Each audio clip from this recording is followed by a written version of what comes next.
Halo semuanya, perkenalkan nama saya Ian dari kelas 11F nomor absen 19. Pada Hari Pahlawan ini kita mendapatkan kesempatan spesial untuk berkunjung ke salah satu bangunan bersejarah, yaitu Wisma Perdamaian atau The Vredestein. Bangunan ini merupakan peninggalan kolonial yang terletak di Jalan Imam Bonjol, Kota Semarang. Bangunan ini diprakarsai dan dirancang oleh Nicholas Harting selaku Gubernur Van Java Noord-Oostkus pada tahun 1754, dan bangunan ini sendiri digunakan sebagai rumah dinas Gubernur Van Java Noord-Oostkus pada tahun 1755 menjelang Perjanjian Giyanti. Tepat di sebelah kanan saya telah berdiri monumen Bapak KRMT Wongsonegoro selaku Gubernur Jawa Tengah yang pertama. Mari ikuti perjalanan kita menjelajah Wisma Perdamaian. Baik, ini sekarang kita telah tiba di bangunan aslinya. Bangunan ini memiliki luas lahan kurang lebih 1,5 hektar. Lokasinya pun sangat strategis karena merupakan rancangan dari perluasan tata kota-kota lama ke arah Randusari. Dan di sebelah sana kita melihat sendiri ada Bundaran Togamuda atau yang dulunya disebut Wilhelmina Plain.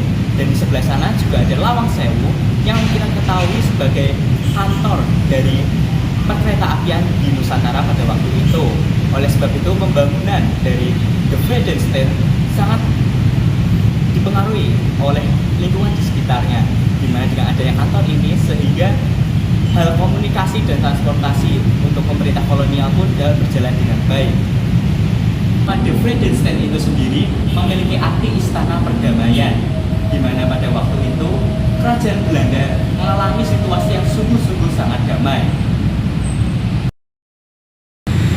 Rancangan Nicholas Harting telah mengalami banyak perubahan. Pada awalnya, Nicholas Harting merancang bangunan ini merupakan bangunan tunggal berlantai 2 dan bercirikan gaya Eropa klasik yang dihiasi dengan pilar rangkap di dalamnya. Seperti di sebelah sini kita melihat ada pilar yang saling berhimpitan, dan di sebelah sana juga ada. Di sepanjang sini merupakan pilar rangkap 2 yang saling berhimpitan, bahkan ada yang rangkap 3. Dan di atas pilar-pilar tersebut juga terdapat kapitel-kapitel yang berornamenkan bunga maupun relief-relief lainnya. Gedung ini masih menerapkan sistem interlock sebagaimana yang kita lihat di sini. Massa dari bangunan ini disalurkan ke sisi-sisi tiap bangunannya sehingga ternampak lebih kokoh dan awet dari masa ke masa. Tidak seperti bangunan sekarang yang menerapkan sistem beton bertulang, di mana masa bangunan hanya dibebankan kepada salah satu sisi saja. Namun pada saat ini bangunan utama telah ditemani dengan kedua gedung di sebelahnya yang bercirikan hampir sama, namun pada masa pembangunannya berbeda. The Vredestein pada mulanya berfungsi sebagai rumah dinas dari Gubernur Van Java Noord-Oostkus pada tahun 1755 menjelang Perjanjian Giyanti.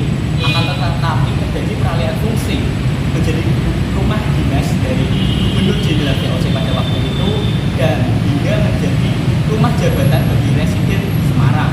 Pasca kemerdekaan pada tahun 78, gedung ini digunakan sebagai Akademi Pendidikan Dalam Negeri. Lalu pada tahun 80-an bersempat berganti alih fungsi sebagai kantor sosial hingga tahun 1994 menjadi kantor pariwisata Jawa Tengah.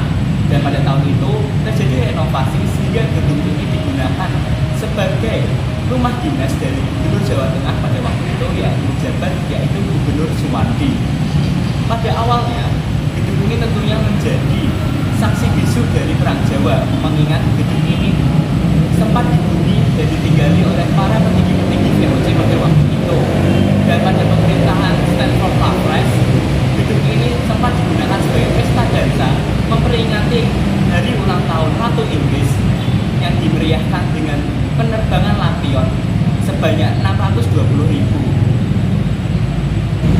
Pada era kepemimpinan Gubernur Jawa Tengah Ganjar Pranowo, gedung ini The Vredestein digunakan sebagai wadah bagi kaum muda dan masyarakat untuk mengembangkan kegiatan-kegiatan mereka baik secara pentas seni maupun kegiatan lainnya secara gratis asalkan kita dan sudah memenuhi prosedur-prosedur yang telah ditentukan. Baik, perjalanan kita di Wisma Perdamaian telah sampai ke penghujung acara. Dari tempat ini kita belajar, memang tempat ini dibangun oleh para kolonial, tetapi sejatinya bangunan ini dibangun atas dasar darah dan keringat para pendahulu kita.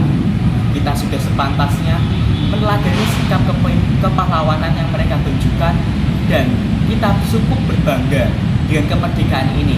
Kita harus mengembangkan diri kita menjadi lebih baik untuk kepentingan sesama dan memuliakan Tuhan. Sekian dari saya, terima kasih. Ad Maiorem Dei Gloria.